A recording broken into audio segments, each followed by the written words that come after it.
less than a week away from the 2024 NFL trade deadline, and NFL insider Mike Garafolo says the New York Giants have set a high price for Darius Slayton and Azeez Ojulari. Also, a New York Giants insider has listed 4 players as trade candidates that could be dealt by Joe Schoen. We're going to break all that down on today's show. My question to you, though, is this. Should the New York Giants be sellers at the trade deadline? What do you think? Type Y for yes. Type N for no. Sound off for me.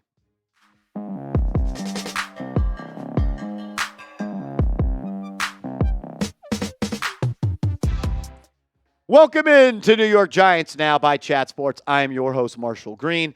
We're going to break down all of the trade rumors on today's show as Mike Garafolo responded to Art Stapleton. Shout out to Art Stapleton with beat reporter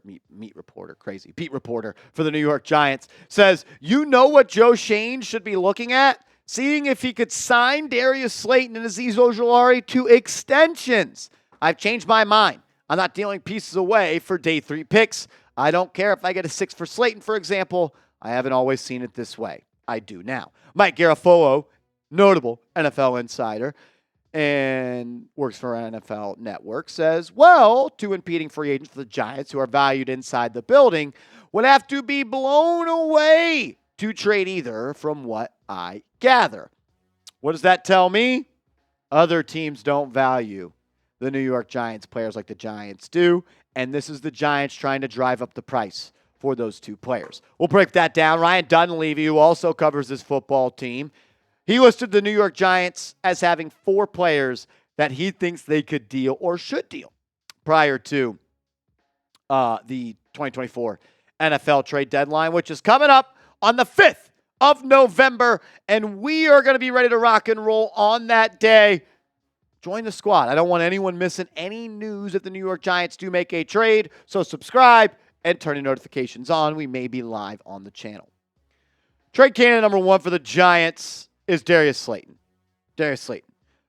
What is the market for Darius Slayton? That's a great question. I'm not sure. Slayton is a solid football player. There is no doubt about that. 29 catches this year, 420 yards, a touchdown. He played well on Monday Night Football against the Steelers. He played well against the Seattle Seahawks when Malik Neighbors was absent. But at the end of the day, this is what it comes down to. Darius Slayton is going to be a free agent at the end of the year. He's free to sign wherever he wants. He's never signed a big money deal. I believe he's going to be looking to get the bag. And I'm just not paying Darius Slayton big money. I'm just not. I believe Darius Slayton is a really good wide receiver 3. I think he's a middle of the pack wide receiver 2. And the reason I think he's going to get big money is because players that I think he is just as good, if not better than, got big money this past year. Gabe Davis left the Buffalo Bills and signed a 3-year, $39 million contract with the Jacksonville Jaguars. I think Slayton's just as good, if not better. Darnell Mooney signed a 3-year, $39 million deal with the Atlanta Falcons. And Mike Williams got $10 million from the Jets. Are we going to pay Darius Slayton $13 million? Is that what we're going to do?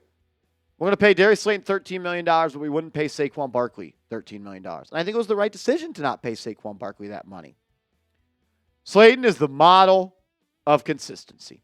770 yards, 724 yards, 751 yards. I think he's led this team in receiving 5 out of the last 4 seasons.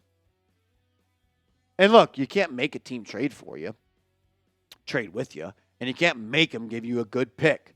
And we've already seen some wide receivers dealt this year. Devontae Adams traded for a 3rd-round pick. Devontae Adams is significantly better than Darius Slayton.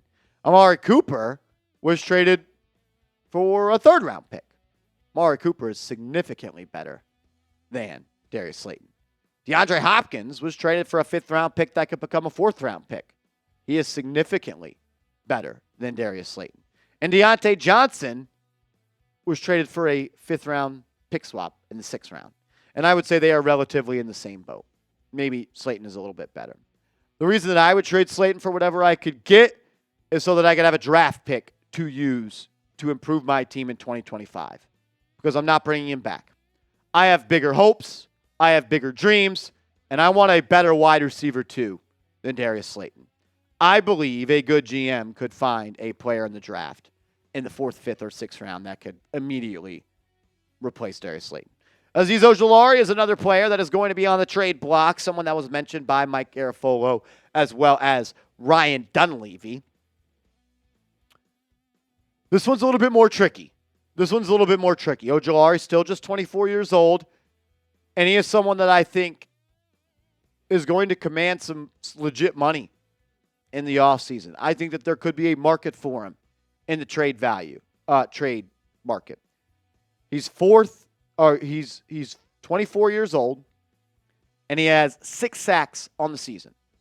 That's number 10 in the NFL. But we saw an edge player get traded the other day. Josh Uche going to the Kansas City Chiefs. Patriots got a 6th-round pick. I think Ojulari is a better player than Uche, who is 2 years older than Ojulari. But I think we're just starting to see that teams aren't willing to sacrifice major draft capital mid-year. And at the end of the day, I want to keep Azeez Ojulari long-term. But there is a problem. He's going to get a bag. Like, there's not many guys that can get after the quarterback like he can. He is a weakness, I think, in setting the edge. I don't think he's a great edge setter and run stuffer. But you need depth. And I want to build through the draft, and re-signing a guy like Ojulari is building through the draft. But maybe you look at it as a point of, I want to sell high. He's had injuries throughout his career. It's a contract year. Maybe he's playing through the injuries. There's a lot of reasons to think about here. If someone floated me a 3rd-round pick, I would trade Ojulari in a heartbeat. I'm not sure I would trade him for a 4th because you need depth.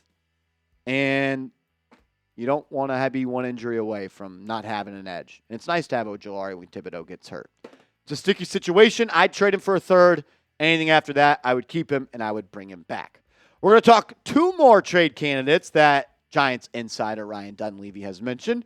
But first, I got to give a major shout out to today's show's sponsor, Game Time. If you're going to buy tickets to a sporting event, a concert, a comedy show, or something like that coming up, download the Game Time app and use the promo code ChatSports, and you're going to get $20 off your first purchase where terms do apply. There are so many awesome features about Game Time. I truly believe it is the best app to buy tickets, and it's going to give you the best user experience. You get the lowest price guaranteed. There is also flash deals, and prices drop as the events get closer. And if you use these 2 features, the all-in pricing feature, there's going to be no hidden fees when you get to checkout, and that Game Time Picks feature is going to make it that much more easy to go see your favorite teams, your favorite performers, and your favorite comedians perform. So download the app, create an account, use the promo code ChatSports. That's ChatSports. And you're going to get $20 off your first purchase where terms do apply. What time is it? It's game time. Check them out. Sports show, sports sponsor. This one was a little different one for me. We haven't talked about trading Devin Singletary on the channel at all. Ryan Dunleavy listed him as a trade candidate for the New York Giants, and his main reasoning behind that was the New York Giants have their running back of the immediate future, and that is Tyrone Tracy. Singletary has been solid this year, but at the end of the day, the way Tyrone Tracy's performing, he should probably get the bulk of the carries going forward. I thought Singletary had a really good start of the year. Then the fumbles kind of got in the way, the injury acted up, and I get it. Like, you want to try to turn someone into your roster that may not be a part of your long-term plans into a pick that could help your long-term plans. But Devin Singletary's under contract next year. And I honestly like a 1-2 punch in the backfield of Tyrone Tracy and Devin Motor Singletary. Like, is that an elite running back tandem? No. Is that a top 10 duo? Maybe. I think it's pretty solid. And honestly, what are you getting in a trade for Devin Singletary? Are you going to trade Devin Singletary in a 7th to get a 6th-round pick? I don't necessarily even think that is worth it. Look, if the Dallas Cowboys desperately want a running back and they want to go get Singletary, sure. I'm not itching to trade Devin Singletary, though. It would also be kind of an indictment on this staff in this organization because you just signed him to a 3-year deal. I don't think they should do it. Last player that Ryan Dunleavy mentioned was Evan Neal. And I thought this one was funny. Because if the question was, what are you getting for Devin Singletary? What in the heck are you getting for Evan Neal? The guy's played 1 snap this year. And it was the swinging gate 2-point conversion. He's just a doom. Look, I get it. You want to salvage everything you get. Maybe you could trade Neal in a 7th for a 6th, like what we talked about with Devin Singletary. But, man, I would rather just keep him, have another offseason, transition him to guard. Maybe he could be your swing tackle. Who the hell is giving up anything ever? What a fall off. What a fall off. This guy was your starting right tackle in the spring. You signed Jermaine Illuminor, and you had him starting at left guard in camp because Evan Neal was your starting right tackle. He went from starting right tackle to not even being your swing tackle. He's no good, and I don't think there's much of a market for him. Is it a 7th and Neal for a 6th? Sure. We could do that. That ain't moving any needles. I don't expect any deadline moves. Like, just to keep it 100%, honestly, I don't expect any deadline moves. I don't think the outside world thinks that players like Darius Slayton are that good. I think they do think Azeez Ojulari is that good, but they also know he's a free agent. He's had injury issues. No one thinks that Evan Neal is good. Like, it's what we do as Giants fans. We overvalue our own players. Slayton is solid. He's a top-end, top-flight wide receiver 3. If your wide receiver 2 is Darius Slayton, unless you have Josh Allen or Patrick Mahomes, you're just not going to be that explosive.